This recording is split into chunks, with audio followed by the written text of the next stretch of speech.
বিয়ে করার জন্য পরিবারের সবাই মিলে কি আল্লাহর ইবাদত করা যাবে? নাউযুবিল্লাহ মিনাজ যালিক।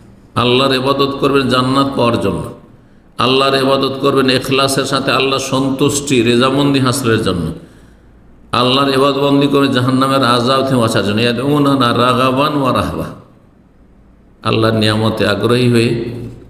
আর আল্লাহর সবচেয়ে বড় নিয়ামত হচ্ছে জান্নাত, আখিরাতের জন্য করবেন। এক কথা আমল করবেন আখিরাতের জন্য। দুনিয়ার কোনো গরজের জন্য যদি আমল করেন তাহলে আখিরাতে কিছুই পাবেন না।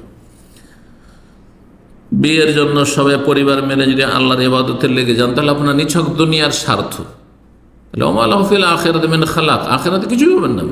জি, দুনিয়াদার মানুষরা অনেকে দান সাদকা করে শুধু দুনিয়ার জন্য, সুস্থ থাকার জন্য, ছেলে মেয়েকে সুস্থ রাখার জন্য, বালা মুসিবত দূর করার জন্য। না, এটি জায়েজ নয়, এটা এক ধরনের শিরক। জি, দিনের কাজ দ্বারা দুনিয়া গরজ করা এটি শিরক।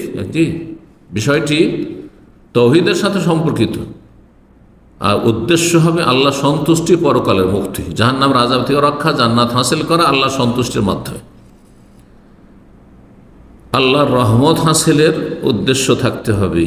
আর তার মধ্যে দুনিয়া থেকেও আল্লাহ মুমিন বান্দা বান্দিকে বঞ্চিত রাখবেন না। সুতরাং আল্লাহর কাছে তার সাথে দোয়া করবেন যে আল্লাহ দুনিয়ার যেসব প্রয়োজন রয়েছে তাও আমাদেরকে দান করো। কিন্তু শুধু উদ্দেশ্য হবে যে বিয়ে যাতে করে ভালো ঘরে হয়, ভালো পরিবারে হয়, বা বিয়ের জন্য একটা পাত্র পাত্রী যেন ভালো মিলে যায়, সেই জন্য আল্লাহর ইবাদত করবেন, এটা শিরকি কাজ। জি, তারপর এটি বিদআত। ইবাদত সম্মিলিত সবাই মিলে ইবাদত করছেন কিসের জন্য? একটা মেয়ের বিয়ে দিতে হবে সেজন্য, বা একটা ছেলের জন্য ভালো বউ লাগবে সেই জন্য। বিদআতি কাজ এগুলো। জি।